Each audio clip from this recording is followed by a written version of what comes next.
الحمد لله الذي خلق فسوى والذي قدر فهدى والذي أخرج المرعى فجعله غثاء أحوى.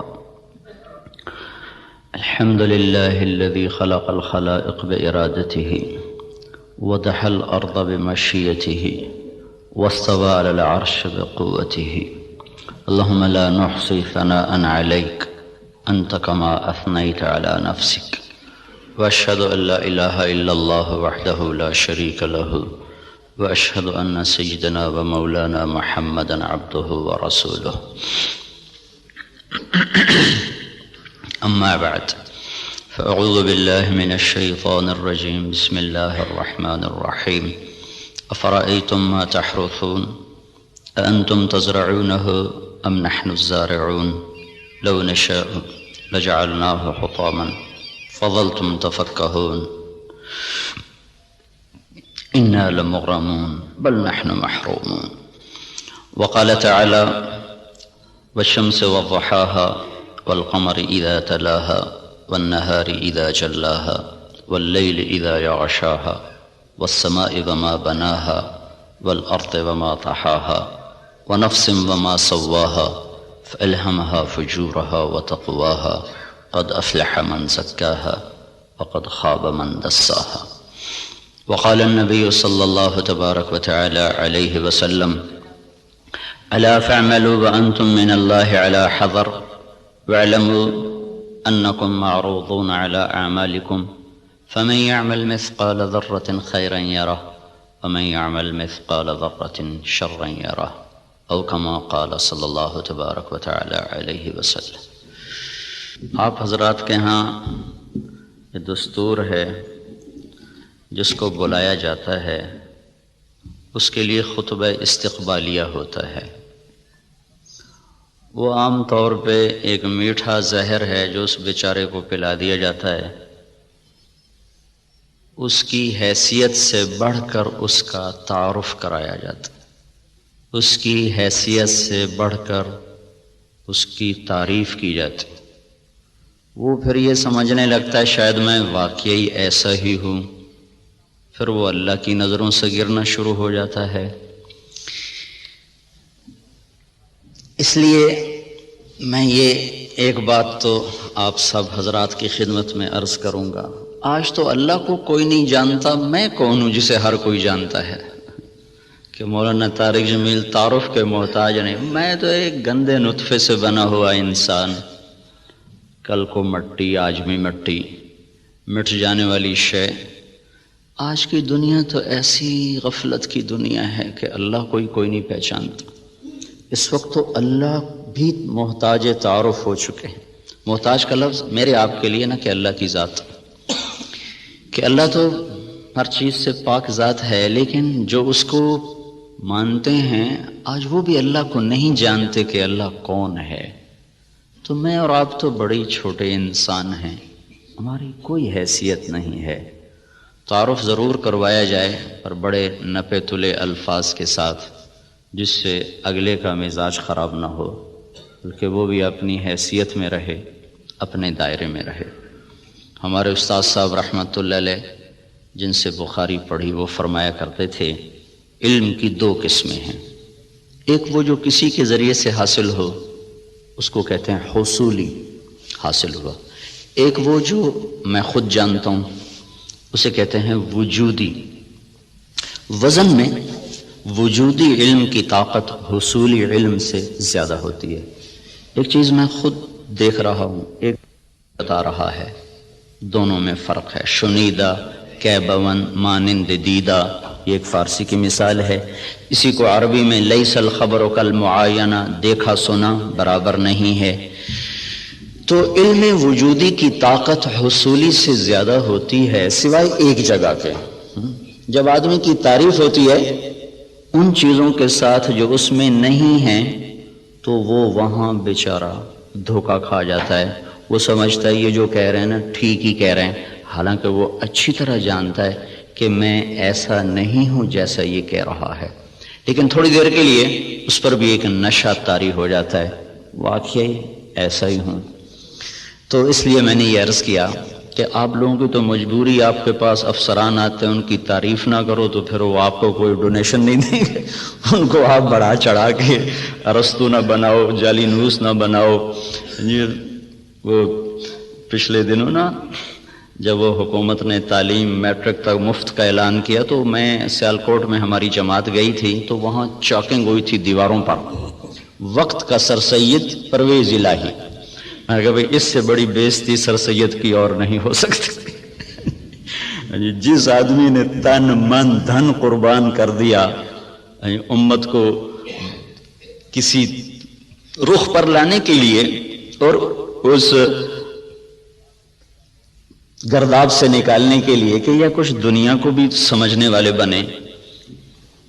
ایک نواب صاحب کے پاس گئے چندہ مانگنے، وہ تھے مخالف ان کے، تو انہوں نے تمسخر اور ٹھٹھے کے طور پر اپنے پرانے جوتے ان کو ڈبے میں پیک کر کے دے دیے کہ آئیے آپ کی اسکول کے لیے چندہ ہے۔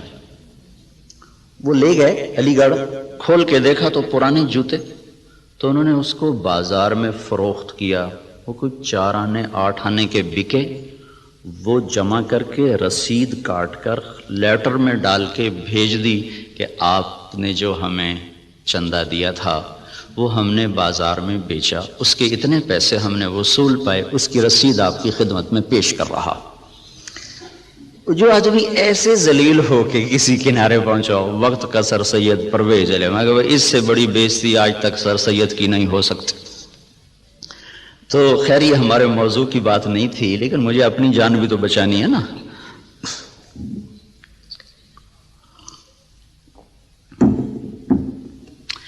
اللہ تبارک و تعالیٰ نے ہمیں ایک ذہن دیا ہے۔ اس وقت ذہن یہ ہے کہ ہم اپنی محنت کا کماتے ہیں، محنت کا کھاتے ہیں، جو کماتے ہیں جو مرضی کریں، یہ ایک ذہن جس کو ہم سرمایہ داری کا نظام کہتے ہیں۔ یہ 1925 میں ایک شخص پیدا ہوا تھا وہاں گلاسکو کا، اس نے یہ نظریہ دیا تھا، اس نے کتاب لکھی تھی دی ویلتھ آف نیشن، تو اس میں اس نے یہ نظریہ دیا تھا کہ آدمی کو کمانے میں آزاد ہونا چاہیے، جو جیسے مرضی کمائے، اس سے مال کی دوڑ لگے گی اور لوگوں کے پاس سرمایہ وافر ہو جائے گا۔ ایڈورڈ سمتھ اس کا نام تھا۔ اس کے مقابلے میں ایک نظریہ تھا جو کارل مارکس نے دیا کہ سب کچھ نیشن کا ہے، حکومت کا ہے، کسی کا کوئی حق کوئی نہیں، حکومت اس کو صحیح طور پر تقسیم کرے گی۔ یہ 2 غلط نظریے دنیا میں چلے، ایک ختم ہو گیا، ایک قریب المرگ ہے، ختم ہونے پر ہے۔ اسلام اس کے بیچ میں لاتا ہے، وَكَانَ بَيْنَ ذَلِكَ قَوَامًا، وہ درمیان میں لاتا ہے، وہ ملکیت اللہ کی ثابت کرتا ہے، نہ میری نہ حکومت کی۔ الملک للہ۔ ہمارے نبی جب صبح اٹھتے تھے نا تو آپ ایک دعا مانگا کر، صبح اٹھتے ہی اصبحنا واصبح الملک للہ والکبریاء والعظمۃ للہ والخلق والامر واللیل والنہار وما سکن فیہما للہ وحدہ اللہم اجعل اول هذا النہار صلاحا واوسطہ فلاحا وآخرہ نجاحا اسألک خیر الدنیا والآخرۃ یا ارحم الراحمین۔ ہمارے نبی نے جو ہمیں دعائیں سکھائی ہیں وہ بھی معجزات نبوت میں سے ہیں کہ اتنے خوبصورت اسلوب میں اللہ سے بات کرنا اور مختصر کلمات میں سب کچھ مانگ لینا، یہ صرف نبی سکھا سکتا ہے اور کوئی نہیں سکھا سکتا۔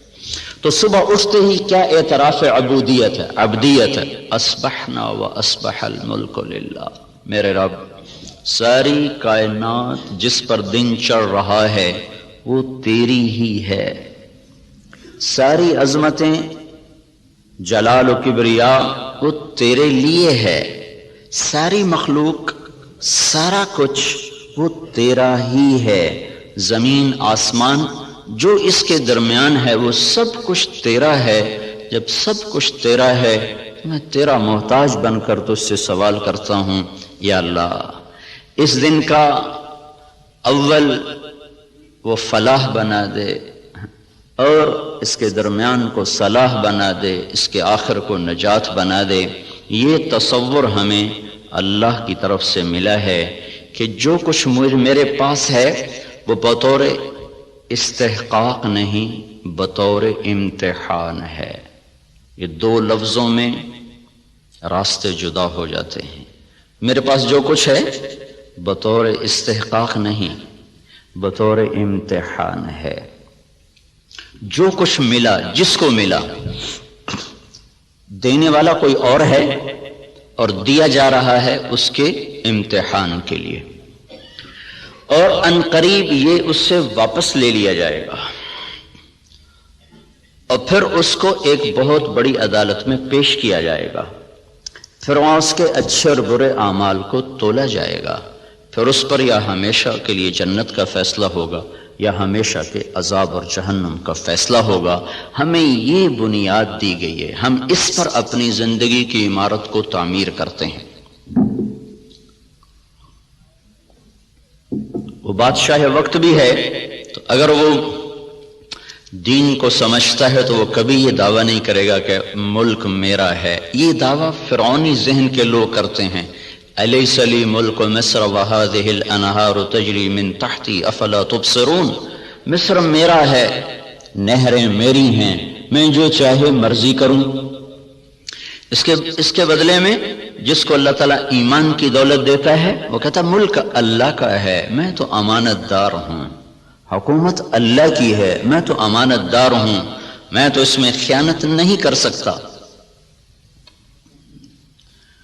عمر بن عبدالعزیز کے بچوں نے ماں سے کہا کپڑے چاہیے، عید آ رہی، انہوں نے خاوند سے کہا، اور عمر بن عبدالعزیز 3 بر اعظم پر حکمران ہیں، میں بیت المال ایسا بھرا کہ نہ بعد میں کبھی بھرا نہ پہلے کبھی بھرا۔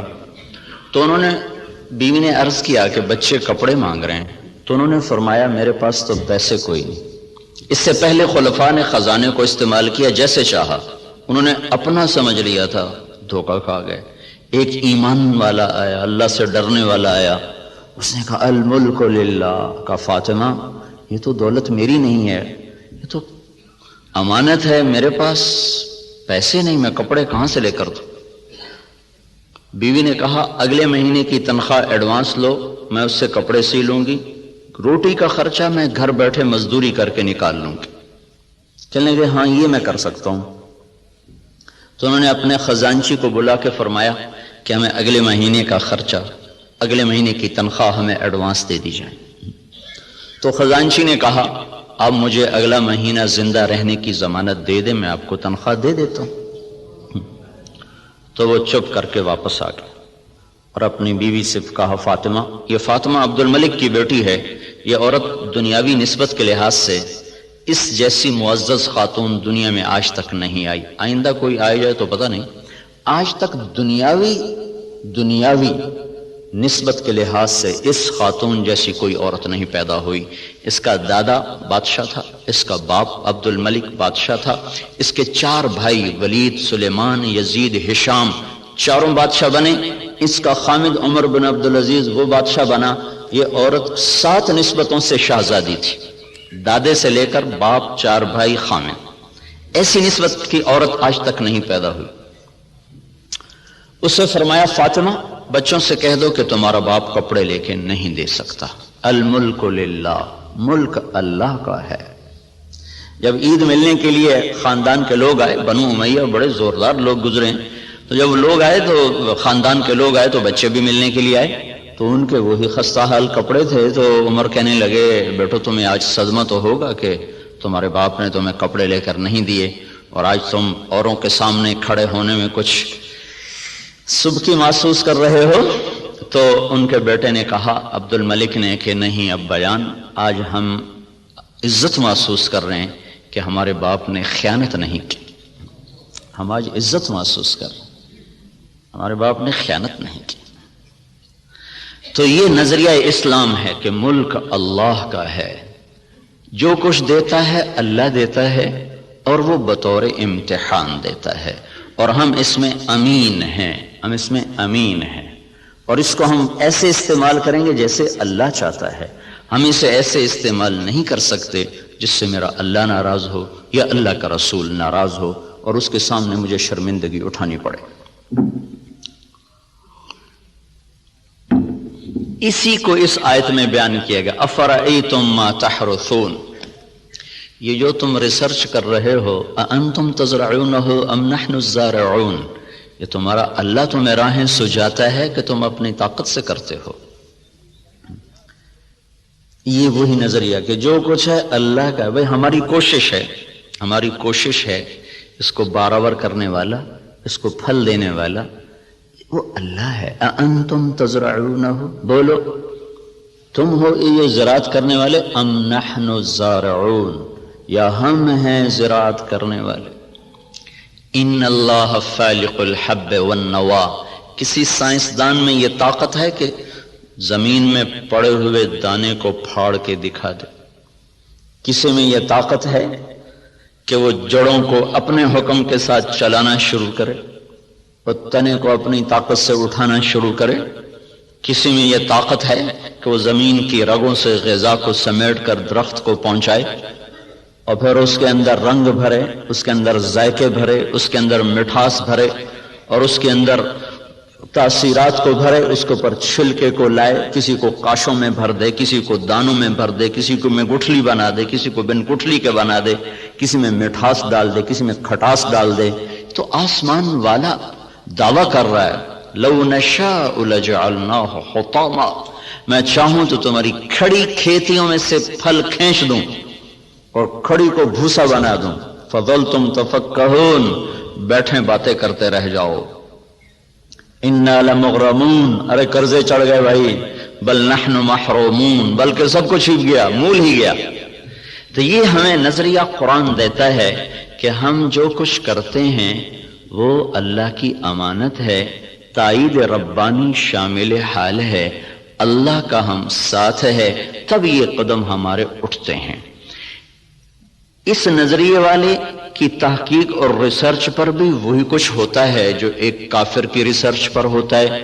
تو فرق کیا ہے اس نظریے کے ساتھ ایوب ریسرچ آنا اور اللہ کے انکار کے ساتھ کسی لیبارٹری میں جانا؟ نتیجہ تو دونوں کو اللہ دے دیتا ہے، اس کو بھی دے دیتا ہے، اس کو بھی دے دیتا ہے۔ تو لیکن اس کا فرق کیا ہے؟ اس کا فرق پڑتا ہے عملی زندگی میں کہ جو آدمی اپنا سب کچھ کر کے چلتا ہے پھر وہ آزاد ہو کے چلتا ہے، وہ اپنی ترتیب زندگی میں نہ اللہ کو پہچانتا ہے نہ اس کے رسول کو پہچانتا ہے، اور جو اسے اللہ کی امانت سمجھ کے چلتا ہے اس کی ترجیحات تبدیل ہو جاتی، وہ اللہ اس کے رسول کو سامنے رکھ کر چلتا ہے اور وہ آخرت میں جواب دہ ہونے کے احساس سے چلتا ہے۔ یہ دو سوچ ترجیحات کو تبدیل کر دیتی ہے، ان کی سوچ اور طرف چلی جاتی ہے، وہ حرص و ہوس کے بندے بن جاتے ہیں، اللہ اس کے رسول سے غافل ہو جاتے ہیں۔ یہ قدم قدم پہ لرز لرز کے چلتا ہے، کانپ کانپ چلتا ہے۔ یہ عملی زندگی میں پھر یہ نظریہ طاقتور بن کے انسانیت کو صحیح رخ پر لاتا ہے، جو آپ کے ڈاکٹر صاحب نے فرمایا کہ ہم ذلت و پستی کا شکار ہیں۔ وجہ دین سے دوری ہے، دین سے دوری کی وجہ نظریات کمزور ہو چکے ہیں، تصورات کی دنیا میں اللہ نہیں بس رہا، اللہ کا رسول نہیں بس رہا، جنت اور جہنم کا تصور موجود نہیں ہے، اس لیے قدم بہک گئے، راستوں سے بھٹک گئے، ترتیب ساری الٹی ہو کے رہ گئی۔ تو اللہ تعالیٰ ہمیں یہ ذہن دیتا ہے تم اگاتے ہو کہ اللہ اگاتا ہے۔ جہاں آپ کی ساری زراعت فیل ہو جائے، انس رضی اللہ تعالیٰ عنہ کو ان کی ماں لے کر آئیں، یا رسول اللہ آپ کا بچہ ہے، آپ کی خدمت کرے گا، اس کے لیے دعا کر دو۔ تو آپ نے فرمایا اللہم بارک لہ فی عمرہ ومالہ، اللہ اس کے مال میں عمر میں برکت دے دے۔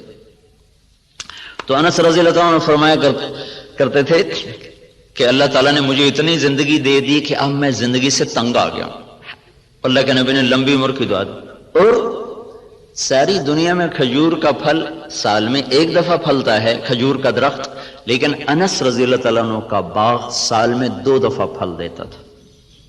وہ گرمی میں بھی پھل لیتا تھا، سردیوں میں بھی پھل لیتا تھا، نہ ٹیکنالوجی تھی، نہ سائنس، نہ کچھ، صرف اللہ کے نبی کی دعا تھی کہ یا اللہ اس کے رزق میں برکت عطا فرما۔ تو ان کے پھل سال میں 2 دفعہ آتے تھے۔ وہ کھجور تو ویسے ہی بہت دیر کے بعد پھل لیتی ہے۔ سلمان فارسی آئے کہ یا رسول اللہ آزادی تو ملی پر نہ ملنے کے برابر۔ کہ کیوں؟ کہ وہ یہودی نے کہا ہے 100 پودے کھجور کے لگاؤ، جب وہ پھلدار ہو جائیں پھر تمہیں آزاد کروں گا۔ اب کھجور جلدی پھل لینے میں آ جاتی ہے، وہ تو وہی دور تھا جو پرانے زمانے کی کھجوریں تھی جو چڑھ کوئی 10 سال کے بعد پھل دینا شروع کرتی تھی۔ تو میری آزادی تو پھر نہ ہونے کے برابر۔ کہ اچھا چلو مجھے لے چلو۔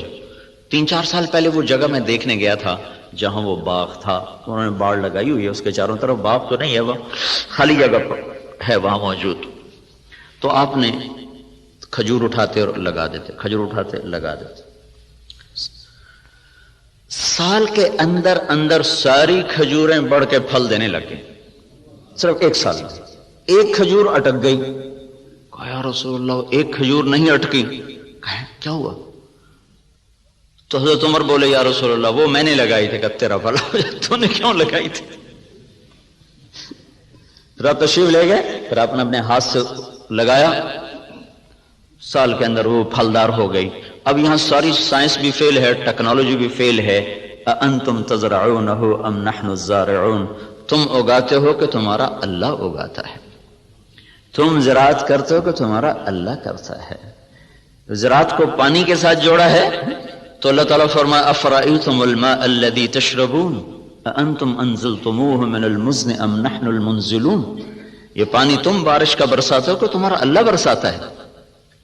بارش نہ ہو تو آپ مجھ سے زیادہ جانتے ہیں کہ زمین کا پانی، دریاؤں کا پانی وہ تاثیر نہیں رکھتا جو اللہ نے بارش کے پانی میں تاثیر رکھی۔ زندگیوں کو زندگی مل جاتی ہے۔ وَتَرَى الْأَرْضَ حَامِدًا وَتَرَى الْأَرْضَ خَاشِعًا، 2 لفظ قرآن استعمال کرتا ہے۔ زمین کو دیکھو وہ ایسے پھٹی پڑی ہوتی، حامدہ، اس کا ظاہر ختم ہو چکا ہوتا ہے۔ وَتَرَى الْأَرْضَ خَاشِعًا، اندر باہر سے زمین برباد ہوتی ہے۔ تو پھر ایک دم اللہ تعالیٰ آسمان سے پانی برساتا ہے، جب آسمان سے پانی اترتا ہے اہتزت وربت وانبتت من کل زوج بہیج، تو بارش سے زمین وجد میں آ جاتی ہے، رقص میں آ جاتی ہے۔ اہتزت جیسے خوشی سے لوگ جھومنے لگتے ہیں، ایسے جب تمہارا رب آسمان سے بارش برساتا ہے تو زمین خوشی سے جھومنے لگتی ہے کہ اللہ تعالیٰ اس میں وہ کچھ اتارتا ہے جو انسان کے بس میں نہیں ہے۔ تو زراعت کے نیچے پانی کو اللہ تعالیٰ لے کر آئیں کہ یہ تم نے اتارا کہ تمہارے رب نے اتارا۔ لو نشاء جعلناہ اجاجا، اگر میں چاہوں تو دنیا کے سارے میٹھے پانی کو کڑوا کر دوں تو پھر کیا کرو گے؟ کہاں سے لاؤ گے پانی؟ تو آج کل تو ٹیکنالوجی کا دور ہے نا، کوئی کہہ سکتا ہے کہ ہم پلانٹ لگا لیں گے، میٹھا بنانا شروع کر دیں گے، پانی میٹھا شروع کر دیں گے۔ تو اسی ذہن کے لیے اللہ تعالیٰ نے ایک آیت اور اتاری ہوئی ہے، قل ارأیتم ان اصبح ماؤکم غورا فمن یاتیکم بماء معین، مجھے بتاؤ جب میں تمہارا پانی ہی ختم کر دوں تو کہاں سے لاؤ گے؟ ویسے ہی ختم کر دے۔ ان اصبح ماؤکم غورا، ایک قلعہ فتح نہیں ہو رہا تھا ملک شاہ کے زمانے میں، لمبا زمانہ گزر گیا، قلعہ نہیں فتح ہوا، پہاڑی پر تھا۔ ایک صبح اٹھے تو سارے شہر والوں نے سفید جھنڈے لہرائے ہوئے دروازے کھول دیے۔ کیا ہوا بھائی؟ رات کو نظام الملک جو وزیر تھا، وزارت کے لحاظ سے شہرت پانے والوں میں اسلامی تاریخ میں نظام الملک کا نام قیامت تک رہے گا، بہت اعلیٰ درجے کی صفات کا حامل اور ایسی وزارت کی کہ آج تک اس کی مثالیں دی جاتی ہیں۔ وہ سالار لشکر تھا، جب وہ تنگ آ گیا نا تو اس نے رات کو اٹھ کے دعا کی، یا اللہ ہم سے نہیں فتح ہو رہا، تو راستہ کھول دے۔ صبح قلعے کے دروازے کھول کے لوگ نیچے اتر آئے، کہا جی ہم ہتھیار ڈالتے۔ کیا ہوا؟ کہ رات میں سارے شہر کا پانی خشک ہو گیا، ایک قطرہ پانی کوئی نہیں، ایک بوند پانی کوئی نہیں۔ دھنس ان اصبح ماؤکم غورا، پانی کو دھنسا دوں، کہاں سے لاؤ گے؟ اور دھنسے کو نکال دیں۔ حدیبیہ پر جب پہنچے 1400 آدمی، کنواں خشک، وہ پانی ختم۔ وہ تو حادثہ پیش آ گیا کہ انہوں نے اندر جانے سے روک دیا، وہ تو مکے جانے کی تیاری کر آئے تھے، راستے میں روک دیے گئے، پانی ختم ہو گیا۔ تو یا رسول اللہ پانی ختم ہے، کیا کریں؟ تو آپ نے کہا کوئی تھوڑا بہت ہو تو لاؤ۔ تو ایک آدمی تھوڑا سا پانی لے کر آیا، تو آپ نے منہ میں ڈال کے خشک کنویں میں کلی کی تو کنویں کا پانی ابلتا ہوا باہر اٹھتے اوپر تک آ گیا.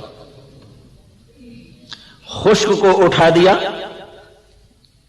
کھڑے کو دھنسا دیا.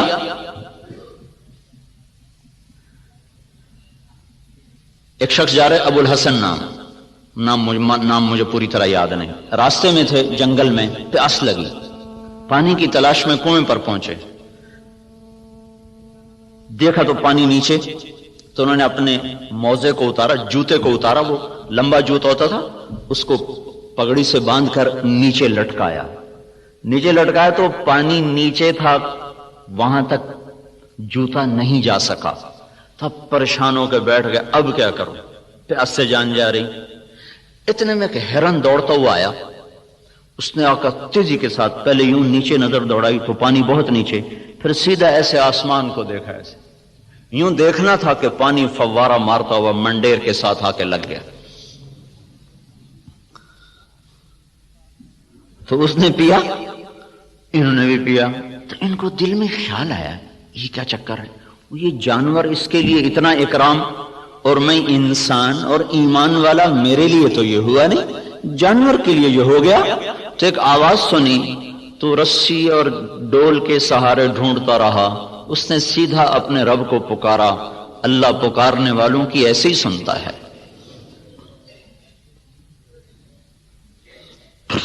تو یہ چیز ہمیں ایک راستہ دیتی ہے کہ ہمارے سوچ کے، تحقیق کے، ترتیب کے انداز اور ہیں.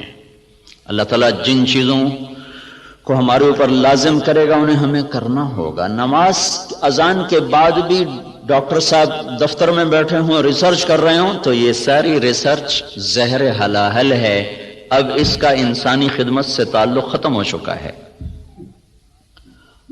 اللہ کی ندا کے بعد بھی تحقیق چل رہی ہو، اللہ کی صدا کے بعد بھی دفتر چل رہا ہو، تو یہ ساری برکتیں اپنے ساتھ لے کے چلا جائے گا. اب ہمارے لیے حکم ہے بند اذان باہر دینے کا حکم ہے. مسجد کے اندر اذان دینا مکروہ ہے. باہر بلال رضی اللہ تعالیٰ عنہ مسجد کے ساتھ ایک کوٹھا تھا، ایک صحابی کا گھر تھا، اس کی چھت پہ چڑھ کے اذان دیا کرتے تھے کہ اذان باہر کی زندگی کو معطل کرنے کے لیے ہے اور مسجد کی زندگی کو آباد کرنے کے لیے ہے. حی علی الصلاۃ کے بعد اب نہ کوئی دکاندار، نہ کوئی تاجر، نہ زمیندار، نہ کوئی مرد، نہ کوئی عورت، جو جہاں پر ہے اسے حکم ہے کہ ہاتھ اٹھا لے اور چلے اس رب کی طرف جو کہہ رہا ہے حی علی الصلاۃ، آؤ نماز کی طرف. یہاں کیا ملے گا؟ یہاں تو ہم بہت کچھ کام کر رہے ہیں، لوگوں کی خدمت کر رہے ہیں، ریسرچ کر رہے ہیں، یہاں کیا ملے گا؟ تو اس سوال کا جواب اگلے دو جملوں میں دیا گیا، حی علی الفلاح، آؤ یہیں سے کامیابی ملے گی. میں چند دن پہلے گیا تھا، ذرا یونیورسٹی وائن کو قصہ سنایا تھا. ابن سینا رحمت اللہ علیہ وہ طب کی دنیا میں یعنی نبی کہلاتے ہیں کہ ان پر طب کا الہام ہوتا تھا. اس شخص کا بنایا ہوا نظام طب اور اس کے قوانین آج بھی معتبر اور مستند سمجھے جاتے ہیں.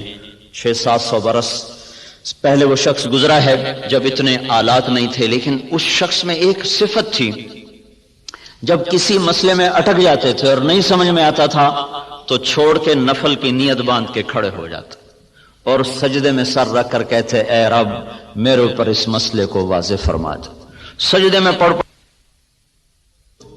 نفل کی نیت باندھ کے سجدوں میں سر رکھ، اے میرے رب میں جاہل ہوں، میرے اوپر اس چیز کو منکشف فرما. پھر 1 دفعہ 2 دفعہ 3 دفعہ کرتے کرتے کرتے کرتے مانگتے مانگتے کا وہ چیزیں ان پر کھلتی تھیں. اور ایسا وہ لوگوں کو فن دے کر گئے ہیں کہ آج بھی ان کے فن کو تسلیم کیا جاتا ہے اتنی تحقیقات کے باوجود بھی. تو آپ بھائی بہت بڑے کام میں لگے ہوئے ہیں، بہت بڑی ضرورت پوری کرنے میں لگے ہوئے ہیں. زراعت فرض کفایہ ہے، تجارت جائز ہے. تجارت کرنا جائز اور زراعت کرنا فرض کفایہ. اگر لوگ تجارت چھوڑ دیں تو گناہگار نہیں ہوں گے، لیکن اگر سارا طبقہ زراعت چھوڑ دے تو گناہگار ہو جائیں گے. علامہ خزائی رحمت اللہ علیہ نے لکھا ہے کہ زراعت کے چھوڑ دینے سے لوگ گناہگار ہو جائیں. یہ فرض کفایہ، جیسے جنازہ سارے چھوڑ دیں تو مجرم ہو جائیں گے. تو زراعت فرض کفایہ ہے. بہترین مال وہ پالتو گھوڑا ہے اور قطاروں میں لگے ہوئے درخت ہیں. قطاروں میں لگے ہوئے درخت سے مراد باغ ہے. سب سے بہترین رزق جو اللہ تعالیٰ کسی کو دیتا ہے وہ گھوڑا اور باغ ہے. اور آپ نے فرمایا جب اللہ تعالیٰ نے معیشت کو اتارا، معیشت کو جب آسمان سے اتارا تو برکت کو کھیتی اور بکریوں میں رکھ دیا. جب اللہ تعالیٰ نے معیشت کو آسمان سے اتارا تو برکت کو کھیتی اور بکریوں میں رکھ دیا. سعد بن معاذ رضی اللہ تعالیٰ عنہ تشریف لائے تو آپ نے دیکھا ان کے ہاتھوں پر وہ کسی چلانے کے نشان پڑے ہوئے تھے. تو آپ نے کہا سعد کیا ہے یہ؟ کہا جی یہ کسی کے نشان ہے، میں زمین کھودتا ہوں، گوڑی کرتا ہوں. گوڑی کرتے نا اس زمانے میں ہاتھوں سے کرنا، تو یا رسول اللہ وہ میں خود کرتا ہوں، اس کے کرنے کی وجہ سے یہ میرے نشان پڑ گئے ہیں، بچوں کی روٹی کماتا ہوں. تو آپ نے ان کا ہاتھ لے کر ایسے چوما اور کہا اس ہاتھ پر جہنم کی آگ حرام ہے.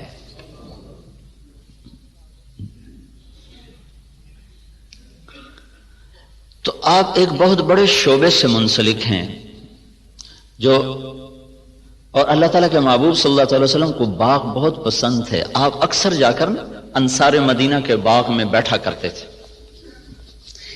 معاویہ رضی اللہ تعالیٰ عنہ سے کسی نے پوچھا، ایک بدو سے پوچھا تجھے کون سا مال پسند ہے؟ کہنے لگا چشمہ ہو عین خوارہ وعرض خرارہ، چشمہ ہو ابلتا ہوا، زمین ہو سرسبز، او نعجۃ صفراء فی قطعۃ خضراء، یا بکریاں ہوں اور ساتھ سرسبز چراگاہ ہو، یا کھجوروں کا باغ ہو اور اس کی چھاؤں ہو. تو کہنے لگے اللہ کے بندے سونے چاندی کا تو نے ذکر ہی نہیں کیا. انہوں نے کہا امیر المومنین دفع کرو، یہ بھی کوئی چیز ہے، خرچ کرو تو ختم ہو جائیں، نہ کرو تو پتھر کی طرح پڑے رہیں. تو اللہ تعالیٰ کے محبوب صلی اللہ تعالی علیہ وسلم نے ان ہاتھوں کو چوما کہ ان پر جہنم کی آگ حرام ہے. اور معاویہ رضی اللہ تعالیٰ عنہ اتنی بڑی زراعت تھی کہ ان کے کھیت میں 5 لاکھ من گندم ہوتی تھی. جس زمانے میں یہ ایسی اقسام تیار نہیں ہوئی تھیں کہ جو ایکڑ میں 50 من ہو اور ایکڑ میں 60 من ہو. وہ پرانی ہم نے بھی تھوڑی سی رکھی ہوئی ہے باپ دادے کی 591، وہ بس ہم اپنے کھانے کے لیے 2 ایکڑ کاش کر لیتے ہیں، 15-20 من ایک ایکڑ سے وہ ہوتی. یہ اقسام نہیں تھیں اور اس کے باوجود 5 لاکھ من گندم ان کے فارم سے نکالی جاتی تھی. اور عمر رضی اللہ تعالیٰ عنہ جب خلیفہ بنے تو انہوں نے اپنے ساتھ تھوڑا بہت اپنا کام کرتے تھے، تو چلتے چلتے چلتے ان کی سالانہ جو آمدن تھی وہ 40,000 اونٹ تھے. 40,000 اونٹ عمر رضی اللہ تعالیٰ عنہ کے سارا سال وہ چراگاہوں میں چرتے رہتے تھے اور روزانہ 20 اونٹ ذبح کر کے مہمانوں کو کھلایا کرتے تھے. اور خود مہینے میں 1 دن گوشت کھاتے تھے، اپنی ذات کے لیے مہینے میں 1 دن گوشت، اور مہمانوں کے لیے روزانہ کا دستور تھا. 20 اونٹ روزانہ ذبح ہوتے تھے اور لوگوں کو کھلایا جاتا تھا. تو اب یہ تحقیق اور ریسرچ تو سب کچھ ہے اور بڑی جان بھی لگ رہی ہے، اور خود ہم دیکھ رہے ہیں کہ ہماری 5 من کپاس ہوتی تھی اب وہی 30 من ہو رہی ہے، 35 من تک چلی جاتی ہے. ہماری 15-20 من گندم ہوتی تھی وہ 60 من تک خود میرے اپنی زمین میں نکلی ہے. اوسط کے لحاظ سے تو نہیں، لیکن 2, 4, 10 ایکڑ ایسے ہر دفعہ دیکھے کہ ان پہ 60 من تک گندم چلی گئی، 100 من تک مکی چلی گئی ہے. لیکن وہ جو ڈاکٹر صاحب نے بات کی تھی کہ ذلت تو ساتھ نہیں چھوڑ رہی، وہ تو اسی طرح چھائی ہوئی ہے. اتنی فراوانی کے باوجود ذلت سروں سے جائی نہیں رہی کہ اس کے لیے ایک اور نظام ہے، اس کے لیے اور اسباب ہیں. اس ریسرچ و تحقیق و تدقیق کے ساتھ ایک نظام اور ہے، وہ ہے اللہ اس کے رسول کی پسندیدہ ترتیب زندگی کو بھی سیکھنا اور اس کو بھی اپنی زندگی میں شامل کرنا اور اس کو لے کر ساری دنیا میں پھرنا. اس امت کا جو کام ہے وہ ساری دنیا کے انسانوں کو اللہ کا تعارف کروانا اور اللہ کے دین کی طرف بلانا ہے۔ وہ پہلو ہمارا بالکل خالی ہو گیا ہے۔ میں مکہ میں تھا تو مجھے ایک ملے، اس کے پی ایچ ڈی تھے ارضیات کے، ایک جگہ کھانے پہ ان سے ملاقات، وہ مجھ سے کہنے لگے آپ کے پاکستان کی جو زمین ہے، ساری دنیا میں ایسی زمین کسی ملک کے پاس نہیں ہے جو اللہ تعالیٰ نے قدرتی اس کے اندر صفات رکھی ہیں، دنیا کے کسی خطے میں یہ صفات موجود نہیں۔ میں نے کہا آپ کی بات درست ہے، لیکن ایک اور ہمیں وائرس لگ گیا ہے جس نے ہماری ہر شے کو برباد کر دیا ہے، وہ بددیانتی اور خیانت کا وائرس ہے جو جان ہی نہیں چھوڑ رہا۔ امریکن سنڈی بھی مر گئی اور کپاس کے وائرس کا بھی علاج ہوگا۔ اب تو بیوٹی کپاس میں نے اس دفعہ 10 ایکڑ کاشت کی تجربے کے طور پر، جس پر سنڈی ایسے ہی نہیں آتی، وہ نہیں آئی، ہم نے 10 ایکڑ کاشت کیا تجربے کے طور پر، اس پر سارے سیزن میں کوئی سنڈی کا اٹیک نہیں ہوا سوائے لشکری سنڈی کے۔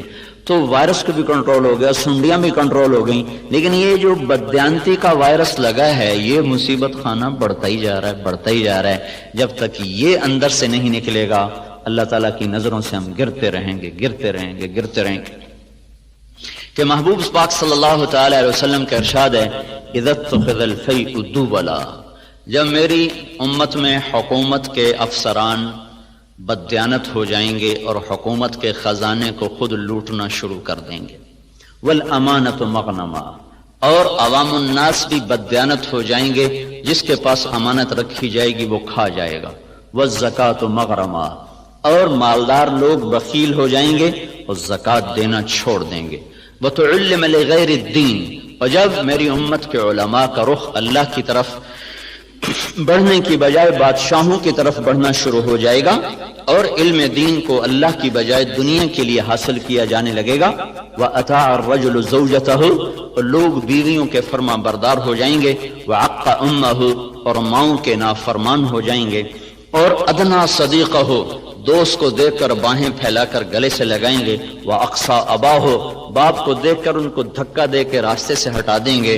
وَصَادَ الْقَبِيلَةَ فَاسِقُهُمْ، قبیلے کا سردار نافرمان ہوگا، وَأُكْرِمَ الرَّجُلُ مَخَافَةَ شَرِّهِ، ایک دوسرے کو اکرام کر کے بھی آپس میں بغض رکھا ہوا ہوگا، مسکرا کر بھی ملنا ہوگا، اندر میں نفرت بھی ہوگی، ایک دوسرے کے شر سے بچنے کی ہر ایک کی نیت ہوگی، وَكَانَ رَئِيسُ الْقَوْمِ أَرْذَلَهُمْ، بڑے بڑے کلیدی عہدوں پر نکمے لوگوں کو بٹھا دیا جائے گا، نااہل لوگوں کو بٹھا دیا جائے گا، وارتفعت الاصوات فی المساجد، مسجدوں میں لڑائیاں شروع ہو جائیں گی اور فرقہ واریت کی آگ بھڑک اٹھے گی، وظہرت القینات والمعازف، اور گانے والیاں معزز اور محترم ہو جائیں گی اور گانے والیاں عام ہو جائیں گی، اور موسیقی چاروں طرف پھیل جائے گی اور موسیقی کے آلات ہر طرف عام ہو جائیں گے، وشربت الخمور، اور شراب عام ہو جائے گی، ولبس الحریر، اور مالدار لوگ مرد ریشم استعمال کریں گے، ولان آخر هذه الامة اولها، اور اس امت کے آج کے لوگ پہلے لوگوں کو جاہل، ان پڑھ، اس قسم کے القابات سے نوازیں گے۔ جب میری امت میں یہ سب کچھ ہوگا، جب یہ سب کچھ ہوگا تو پھر کوئی دوا کارگر نہیں، کوئی طبیب کارگر نہیں، کوئی تدبیر سرے نہ پہنچے گی۔ پھر کیا ہوگا؟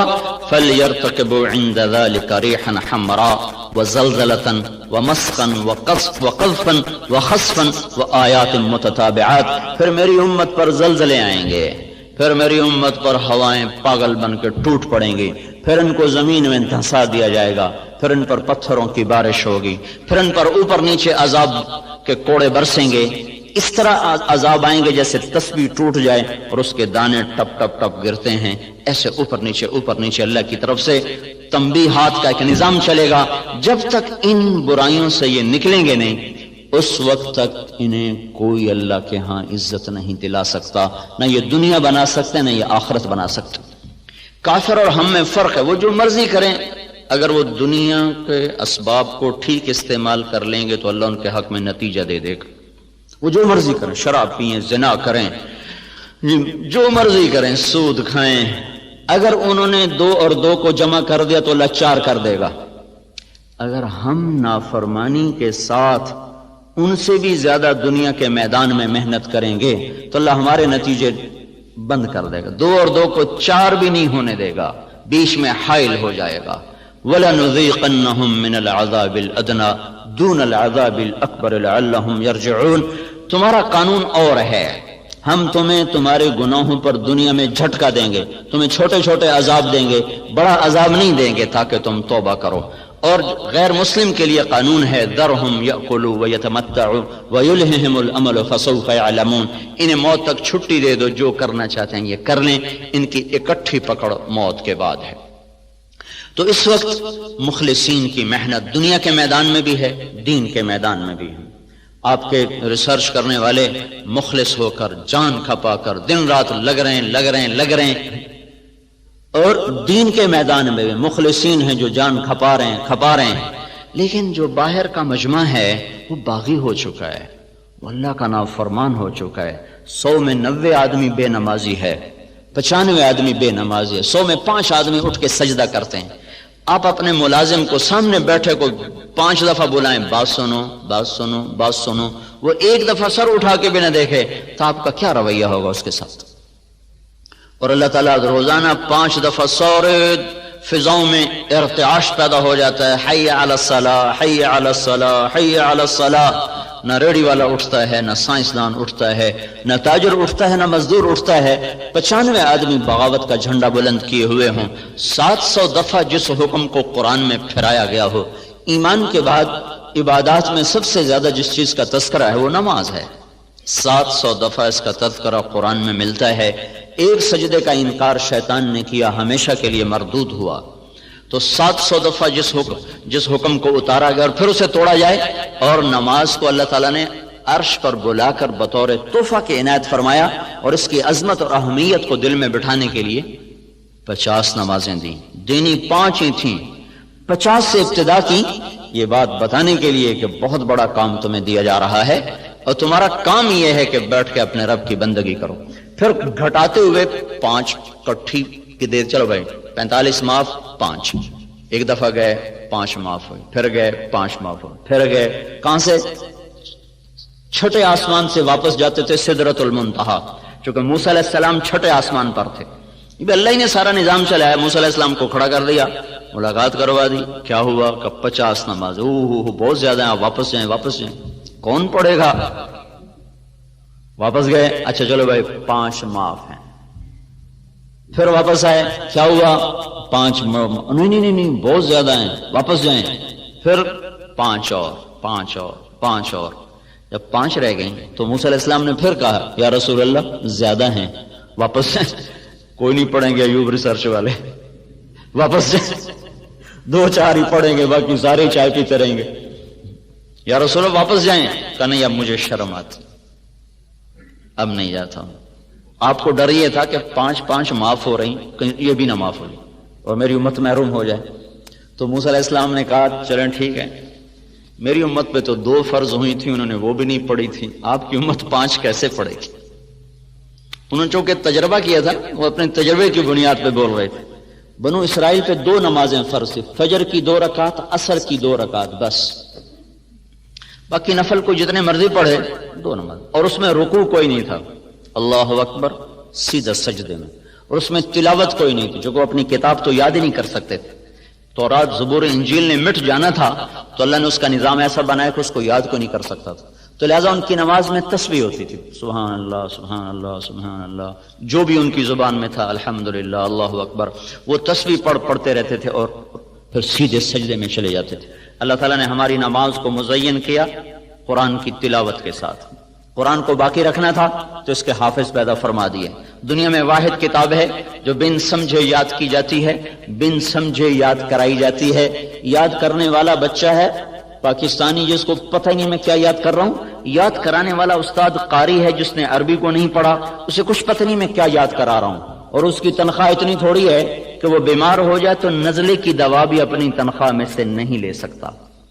اس کے بچے کی شادی ہو تو اپنی تنخواہ میں 1 جوڑا کپڑے لے کر اپنی بیٹی کو نہیں دے سکتا۔ اتنی قلیل تنخواہ کے ساتھ وہ اپنے آپ کو چٹائی کے ساتھ سی کر بیٹھا ہوا ہے، اور ساری زندگی اس کی 1 کمرے میں گزر جاتی ہے، درسگاہ سے گھر، گھر سے درسگاہ۔ اتنی بڑی مشقت پر اس کو کس نے آمادہ کیا ہے؟ یہ آسمان کا غیبی نظام ہے جس نے قلوب کو مسخر کر دیا ہے۔ اور ایک طبقہ یاد کر رہا ہے، دوسرا یاد کرا رہا ہے۔ جب روس میں کمیونسٹ عروج پر تھے، برزنف کا دور تھا، تو 1982 میں گیا تھا انگلینڈ جماعت میں، تو وہاں 4 آدمی ملے، انہوں نے کہا کہ ہم گئے تھے رشیا گئے تھے جماعت میں، تو جیسے یہاں وہ کمرہ، وہ دروازہ ہوتا ہے، اس میں گزرو تو جو بھی کوئی چیز سٹیل کی ہوتی ہے تو وہ ٹان ٹان کرنے لگتا ہے، تو رشیا میں ماسکو ایئرپورٹ پر جو آلہ تھا وہ کاغذ پہ ٹان ٹان کرتا تھا کہ کسی قسم کا کوئی لٹریچر اندر نہیں جانا چاہیے۔ کہ ایک ملائیشین ساتھ تھا ہمارے، اس کو وہ آلہ لگائیں تو وہ آلہ بولے، تو اس کے کرتا دیکھا، شلوار دیکھی، کچھ بھی نہیں، انہوں نے اس کے کپڑے اتروا دیے، کچھ بھی نہیں۔ آخر جب وہ انہوں نے جرابیں اترائیں تو جراب کے اندر ایک کاغذ کہیں سے پھنسا ہوا تھا جس پر وہ آلہ ٹان ٹان ٹان کر رہا تھا۔ اس قدر سختی، لیکن میرے رب کا نظام کیا ہے کہ ہم ایک جگہ تھے تو ایک بچے نے ہمارا بازو پکڑا، پہلے اس نے دائیں بائیں دیکھا، کوئی ہے تو نہیں، کوئی نہیں تھا، تو اس نے بازو پکڑا اور لے کے کمرے میں گیا اور دروازے بند کر کے کنڈیاں لگا کے میرے سامنے بیٹھ کر قرآن پڑھنا شروع کر دیا زبانی، اور پھر مجھ سے کہنے لگا اشارے میں کہ تو بھی سنا، تو میں کہا مجھے تو آتا نہیں، وہی 10 صورتیں آتی ہیں۔ تو کہنے لگے، پھر ہم نے وہاں پوچھا کہ آپ لوگوں نے قرآن کو کیسے باقی رکھا؟ تو انہوں نے کہا کہ جب ہم پر یہ ہوا 1917 میں لینن میں اسٹالن مرا ہے، 1917 سے 1953 تک 1 کروڑ انسان ذبح ہوا اور اس میں اکثر مسلمان تھے۔ تو کہنے کہ ہم تہ خانوں میں چلے گئے اور اپنے بچوں کو زبانی یاد کرایا، زبان سے زبان، سینے سے سینہ، سب کچھ مٹا دیا، مسجدیں بند کر دیں، مدرسے بند کر دیے، پر قرآن پھر بھی زندہ رہا۔ تو اللہ تعالیٰ نے ہمیں نماز عطا فرمائی جس میں قرآن کی تلاوت ہے۔ اب جتنی مرضی لمبی نماز ہو، اگر قرآن سے ذرا بھی ذوق ہو تو طبیعت تنگ نہ پڑے گی۔ عبد الرحمن تیمی فرماتے ہیں، میں حرم میں بیٹھا تھا مکے میں، عثمان رضی اللہ تعالیٰ عنہ تشریف لائے، امیر المومنین تھے اس وقت، حج کا موسم، وہ آئے، ان کے داڑھی سے وضو کا پانی ٹپک رہا تھا، ہاتھ میں جوتا تھا، ایک طرف جوتا رکھا اور میرے برابر نیت باندھ کے کھڑے ہو گئے، اللہ اکبر۔ کہنے کہ مجھے جستجو ہو گئی، دیکھو کیا پڑھیں، تو انہوں نے الف لام میم سے شروع کر دیا۔ پہلی رکعت الف لام میم، سورت بقرہ گئی، آل عمران گئی، نساء گئی، مائدہ گئی، چلتے چلتے میں نے کہا یہ کہاں جا کے رکوع کریں گے؟ والناس پہ جا کے رکوع کیا، ایک رکعت میں سارا ہی قرآن پڑھ دی۔ دوسری رکعت کے لیے بھی کچھ نہیں بچا کے رکھا، ایک رکعت میں سارا قرآن۔ جب تھوڑا سا جی لگ جائے تو پھر نماز ایک مرغوب ترین عمل بن جاتا ہے۔ جب نماز کا وقت ہوتا تو ہمارے نبی فرماتے، بلال ارحنا بہا، ارے اذان دے، مجھے راحت پہنچا، مجھے راحت پہنچا۔ جعلت قرۃ عینی فی الصلاۃ، میری آنکھوں کی ٹھنڈک ہے نماز۔ عربی زبان میں جب لذت اپنے انتہا پر پہنچے تو اسے قرۃ العین سے تعبیر کیا جاتا ہے۔ تو آپ نے فرمایا میری آنکھوں کی ٹھنڈک نماز ہے۔ اتنا لمبا سجدہ فرماتے تھے تہجد میں کہ عائشہ رضی اللہ تعالیٰ عنہ متعدد دفعہ سوچ میں پڑ جاتی کہیں انتقال تو نہیں ہو گیا، کہیں وصال تو نہیں ہو گیا۔ اتنا لمبا قیام فرماتے تھے کہ پنڈلیاں سوج کر پھٹ جاتی تھیں اور ان میں سے خون بہنا شروع ہو جاتا تھا۔ چلو ہم اتنے لمبے سجدے دیں، پر اذان پر ایوب ریسرچ بند تو ہو جائے، کلرک سے لے کر پی ایچ ڈی تک سارے نماز کے لیے مسجد میں موجود ہوں کہ یا اللہ بس تیرے در پر آ گئے، حاضر ہیں۔ یہ نماز ایک بہت بڑا عمل ہے جو انسانیت کو صراط مستقیم پر لاتا ہے۔ جتنی نماز میں طاقت پیدا ہو جاتی ہے اتنا ہی اس کے زندگی درست ہونا شروع ہو جاتی ہے۔ بیمار بیج کا پودا بھی تو بیمار ہی نکلتا ہے، صحت مند بیج کا پودا بھی صحت مند ہوتا ہے۔ نمازیوں کی 5 قسمیں ہیں، ابن القیم رحمۃ اللہ علیہ نے لکھی ہیں۔ ایک نمازی وہ ہے جو پڑھتا بھی ہے، چھوڑتا بھی ہے، 3 بھی پڑھ لیتا ہے، 5 بھی پڑھ لیتا ہے، 2 بھی پڑھ لیتا ہے، ساری چھوڑ دیتا ہے، ساری پڑھ لیتا ہے۔ نہ اس کو بے نمازی کہہ سکتے ہیں، نہ اس کو پکا نمازی کہہ سکتے ہیں، اس کو جہنم میں پھینکا جائے گا۔ یہ متہاون ہے، متہاون۔ فویل للمصلین الذین هم عن صلاتهم ساہون، ویل ہے ان نمازیوں کے لیے، لفظ نمازی آیا ہے تو بے نمازی اس سے مراد نہیں ہے۔ کون سے نمازی؟ جو اپنی نماز سے غافل ہیں، پڑھی نہ پڑھی، آگے کر دی پیچھے کر دی، قضا کر دی، سفر میں ہیں جی کوئی نہیں گھر جاتے کٹھی پڑھ لیں گے۔ اس قسم کے جو نماز کے ساتھ اونچ نیچ ہوتی ہے، ان کے لیے ویل ہے۔ ویل کیا بلا ہے؟ ایک ترجمہ تو ہے بربادی، اور ایک ترجمہ ہے یہ ایک وادی ہے جس وادی کا ایک ایک بچھو خچر کے برابر بڑا ہے، جو ایک دفعہ ڈستا ہے تو 40 سال تک آدمی اس سے تڑپتا رہتا ہے۔ تو ایک تو وہ ہیں جو کبھی پڑھ لیتے ہیں کبھی چھوڑ دیتے ہیں، مرضی کے ہیں، تو ان کو بے نمازی والی پکڑ تو نہیں ہوگی، لیکن جائیں گے یہ بھی آگ میں۔ اس شخص کی نماز اس کی زندگی کو نہیں بدلے گی۔ دوسرا نمازی ہے جو 5 وقت کا اہتمام کرتا ہے، باقاعدگی سے نماز پڑھتا ہے، لیکن نماز کے اندر اور باہر برابر ہے، غافل ہو کر نماز پڑھتا ہے، نہ اس کو اندر کا پتہ نہ باہر کا پتہ۔ جس غفلت کے ساتھ وہ فائل پہ بیٹھا تھا اسی غفلت کے ساتھ وہ صف میں کھڑا ہوتا ہے، جس بے دھیانی کے ساتھ وہ گھر سے نکلا تھا اسی بے دھیانی کے ساتھ وہ نماز میں کھڑا ہوتا ہے، لیکن پڑھتا 5 وقت ہے۔ یہ معاقب ہے، معاقب۔ یہ نماز کے چھوڑنے یا غفلت کی وجہ سے جو پکڑ ہے اس میں نہیں آئے گا، لیکن اس کی ڈانٹ ڈپٹ ہوگی، تنبیہ ہوگی، معاقب۔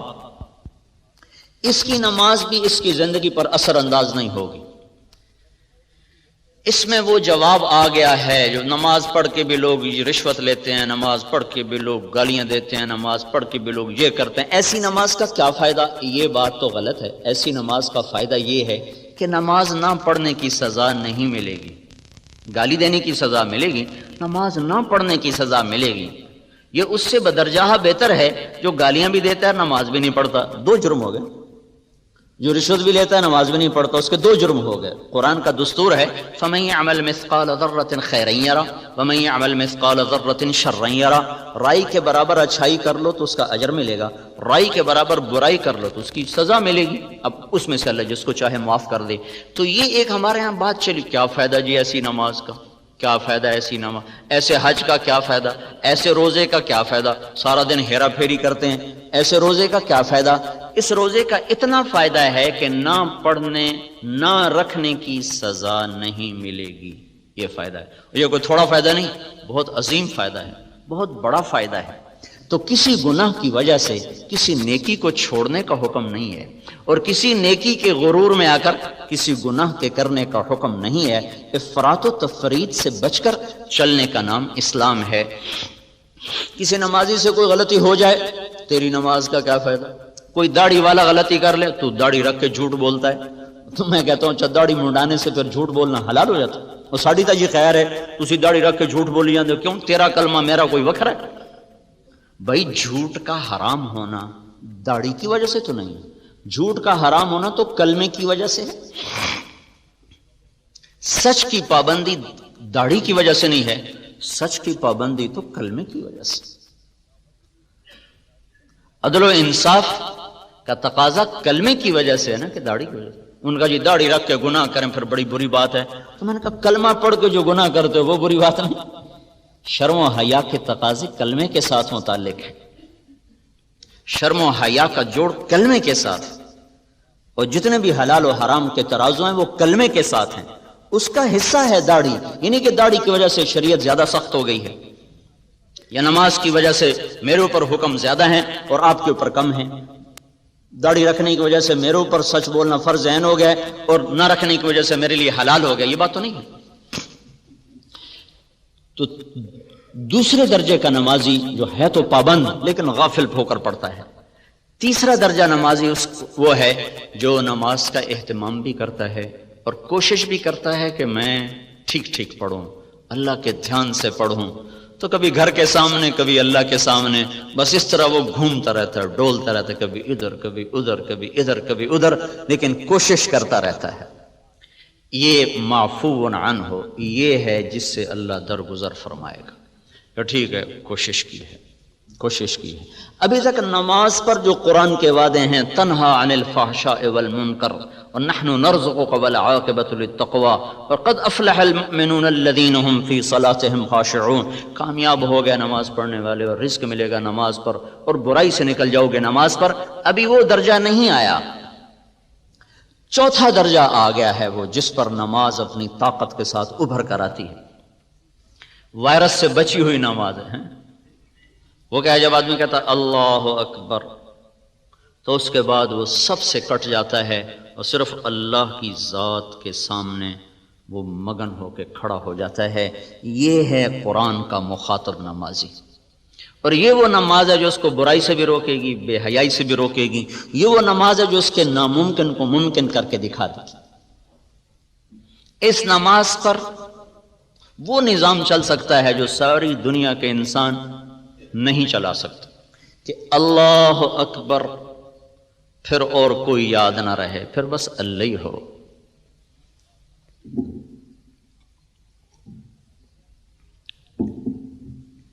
عروہ بن زبیر رضی اللہ تعالیٰ عنہ کا پھوڑا نکلا ہے پاؤں میں، وہ آگے بڑھنا شروع ہوا تو طبیب نے کہا کاٹنا پڑے گا ورنہ یہ سارا زہر پھیل جائے گا. تو کہنے کہ کاٹ دو. ان کا پھر آپ کوئی نشہ پی لیں تاکہ کاٹ دیں. تو انہوں نے فرمایا ایمان اور نشہ ایک پیٹ میں کبھی جمع نہیں ہو سکتا. جس پیٹ میں نشہ جاتا ہے اس سے ایمان نکل جاتا ہے. میں نماز شروع کرتا ہوں تم کاٹ لینا.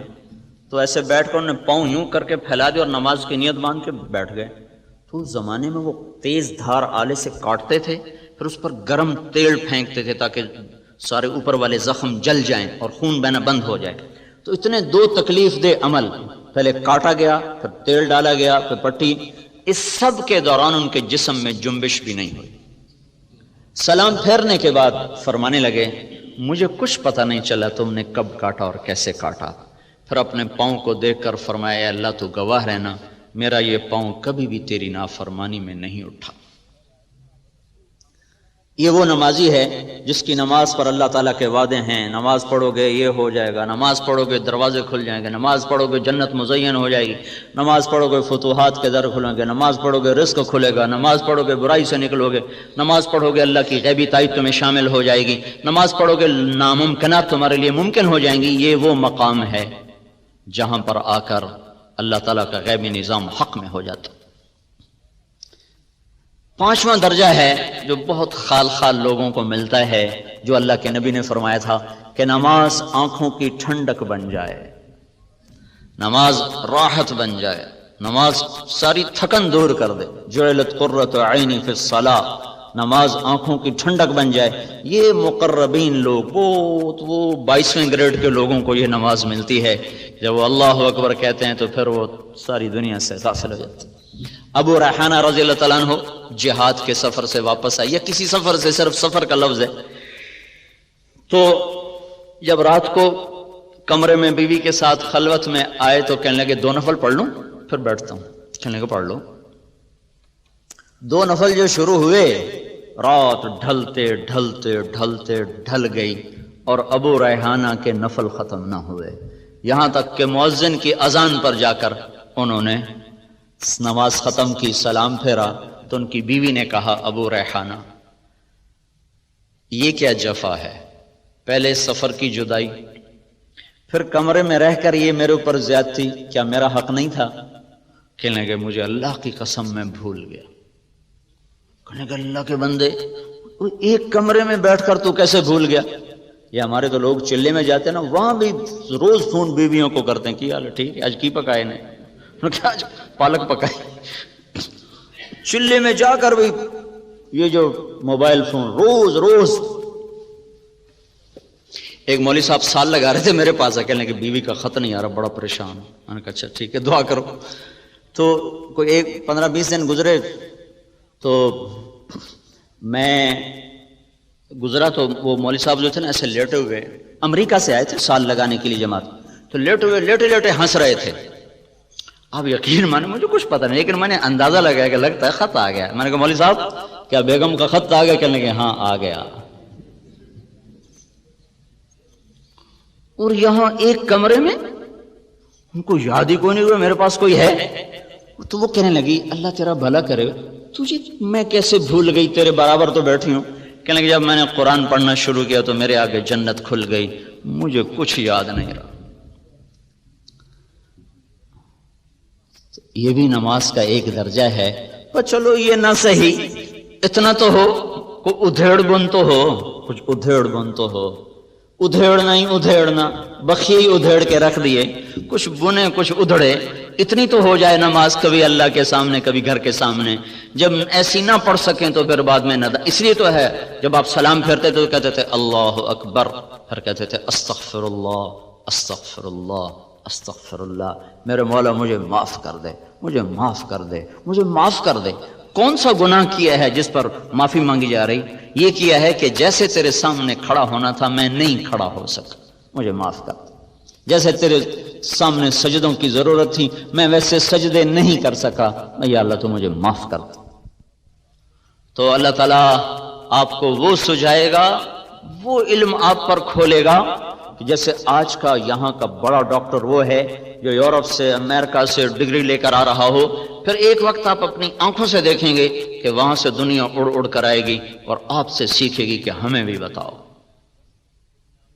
700 سال تک اسپین مرکز نہیں رہا، قرطبہ کے یونیورسٹیاں بھری ہوتی تھی ساری دنیا کے طلبہ سے، بغداد کی یونیورسٹیاں بھری ہوتی تھی ساری دنیا کے طلبہ سے، کھچ کھچ کر انسانی 1000 برس تک انسانوں کو قانون دیا ہے، زندگی کے راستے بتائے ہیں۔ 200 سال سے زوال ہوا ہے تو ہم اتنے احساس کمتری کا شکار ہو گئے کہ جیسے ہمارے پاس کوئی سرمایہ کوئی نہیں۔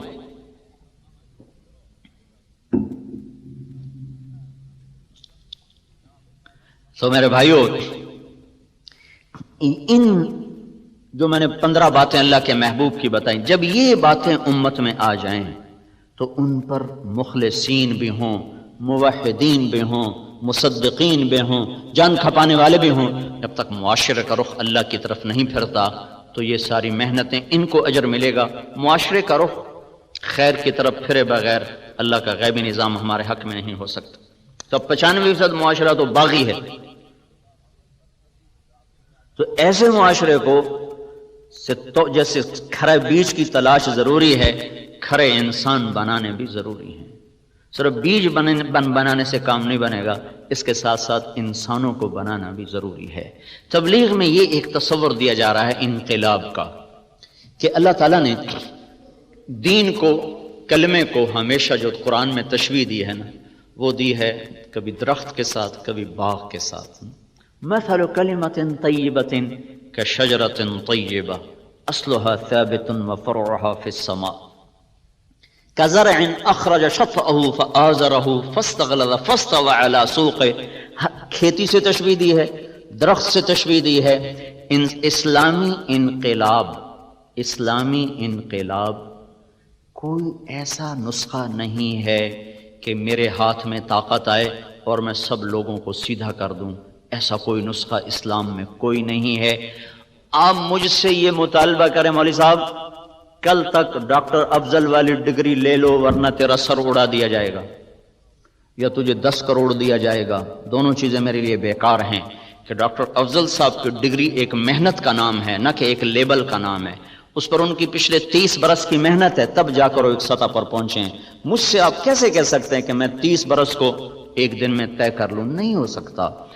جتنا یہ ناممکن ہے اتنا ہی یہ ناممکن ہے کہ فیصلہ آباد کے اس معاشرے کو کہا جائے کہ تم سارے متقی بن جاؤ ورنہ تمہیں سولیوں پہ لٹکا دیں گے، یا تم سب کے لیے سونے چاندی کے گھر بنا دیں گے۔ ان کو سونے کے گھر بنا کے دیں یہ پھر بھی تقوی پہ نہیں آ سکتے، اور ان کو آپ سولیوں پہ لٹکا دیں یہ پھر بھی تقوی پہ نہیں آ سکتے، کہ تقوی کسی لیبل کا نام نہیں ہے، تقوی ایک صفت ہے جو محنت کرتے کرتے بسیار سفر باید تا پختہ شود خامے، ایک لمبے سفر کے بعد یہ چیز حاصل ہوتی ہے۔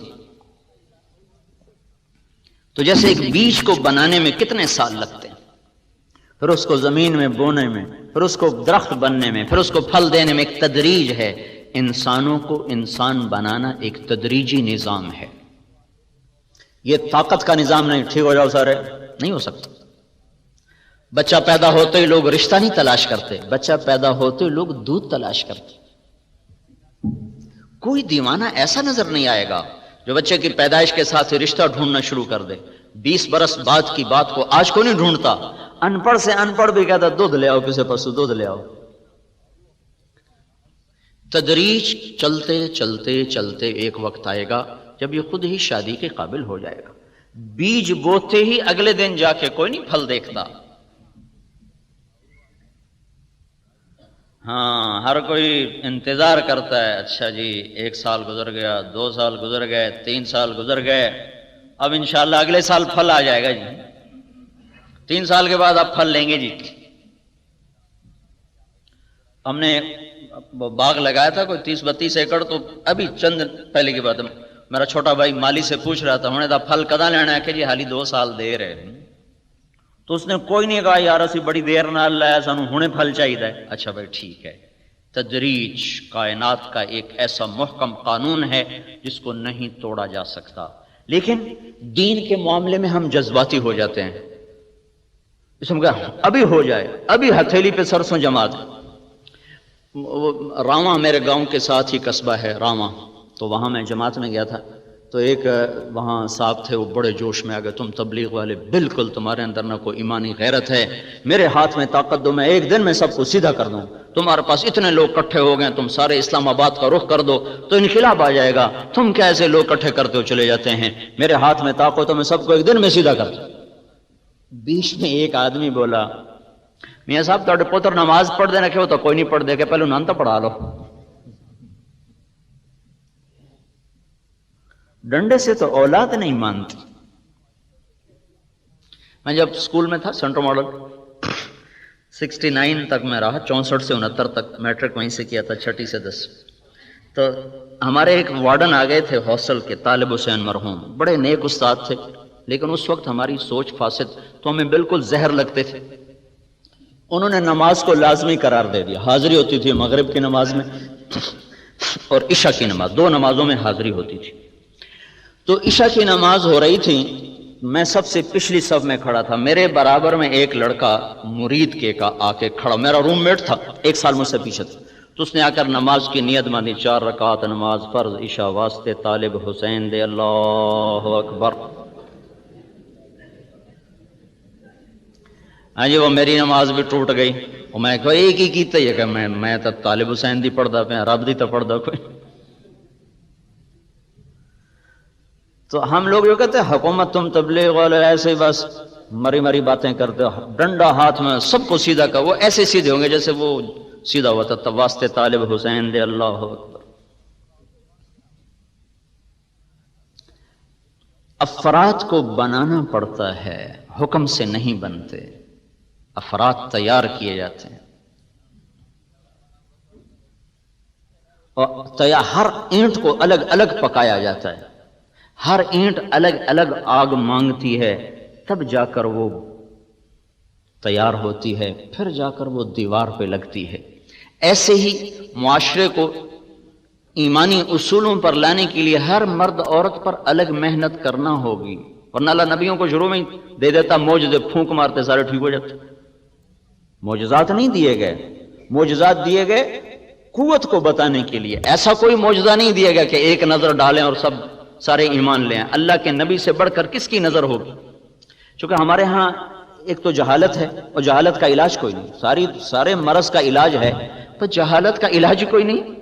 اور ہم ہندوازم سے آئے اسلام میں تو جوگ کا ایک تصور ہے، ان کے کرتب، ان کے کرشمے اور ان کی وہ عجیب و غریب حرکات سکنات، اسی پر ہم ولایت کو بھی تولتے چلے گئے۔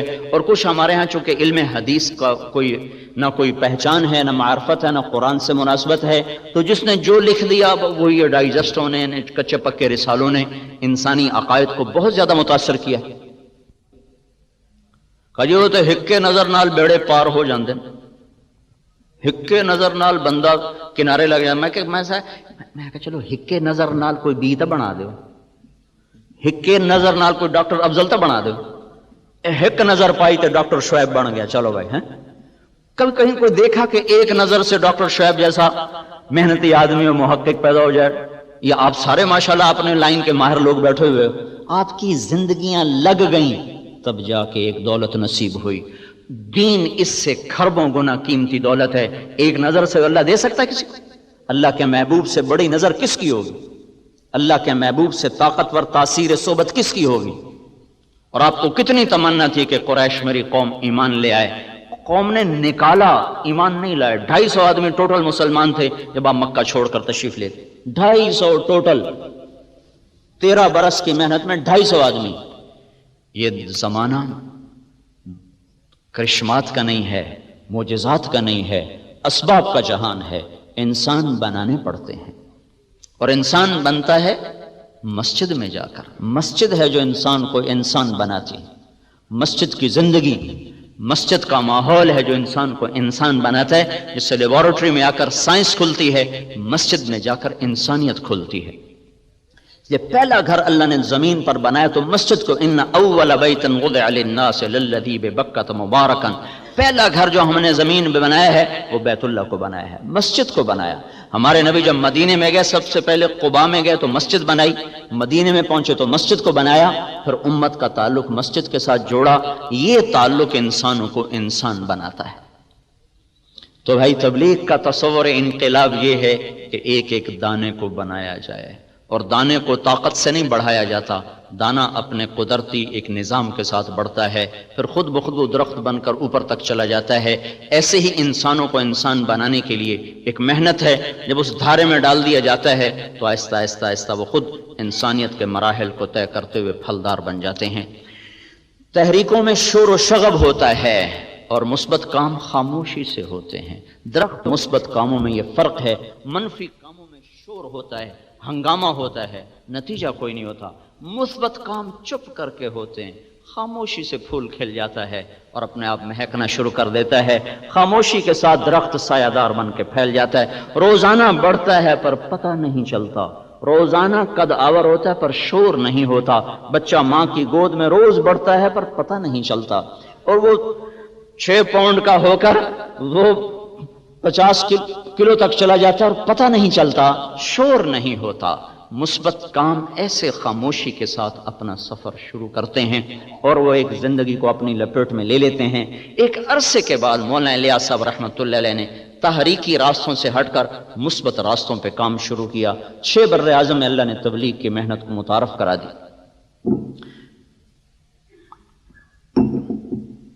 یہ میں آپ کو کسی عقیدت کی وجہ سے نہیں کہہ رہا ہوں کہ مجھے دین کا تعارف تبلیغ کے ذریعے سے، ہمارا بیک گراؤنڈ ایک ذمہ دار فیملی ہے، اور ایسی فیملی جو لوکل، ہم مہاجر پھر بھی کچھ آئے تھے تو کچھ ان کو سوجھ بوجھ تھی، ہم لوکل پنجاب کے، ہمیں لوگ جانگلی کہتے ہیں، ہم جانگلی لوگ تھے، جنگل میں رہتے۔ مجھے سمجھ میں نہیں آتا تھا لوگ ہمیں جانگلی کیوں کہتے ہیں، پھر مجھے پتہ چلا میرے باپ کے انتقال پر نا تعزیت کے لیے ہمارے ایک آیا آدمی، کہاں سے؟ شوج آباد ہم سے کوئی 60-70 کلومیٹر نا، وہ یہ وہاڑی سے آگے ہے لڈن، وہ دلتانوں سے ہمارے تعلقات تھے، تو وہاں سے ایک آدمی آیا اونٹ پہ سوار، عمر کتنی تھی؟ 82 سال، اونٹ پہ بیٹھ کر لڈن سے وہ کوئی 50 کلومیٹر کا سفر کر کے آیا۔ مجھ سے کہنے لگا میں تیرے دادے دا نوکر ہوں۔ میں نے پتہ لگ گیا بھائی اللہ بخش مر گیا ہے، میں آیا پرچاون تو میرے ہاتھاں دا بال آئی۔ اس نے یہ عقدہ کھولا کہ یہ سارا جنگل ہوتا تھا اور ذمہ دارہ کوئی نہیں ہوتا تھا، زمینیں تھی، جنگل، اور جنگل میں ہم تمہاری بھینسیں چراتے، گائے چراتے، راوی ہم سے قریب ہے، کم صبح جاتے تھے شام کو لے کر آتے تھے جنگل میں۔ کا میں نے یہاں شیر بھی دیکھے ہیں، ہرن بھی دیکھے ہیں، سب کچھ میں نے یہاں دیکھا ہوا ہے۔ تو تم لوگ، اس دن مجھے سمجھ میں آ گئی ہے ہمیں لوگ جانگلی کیوں کہتے ہیں۔ اور فطرت کیا تھی، وہ 82 سال کا ہو گیا تھا۔ میں کہ چاچا ہوں تو بالکل کنارے لگا کھلا ہے، ہوں تک داڑھی رکھ لا، اتنی تیری عمر ہو گئی۔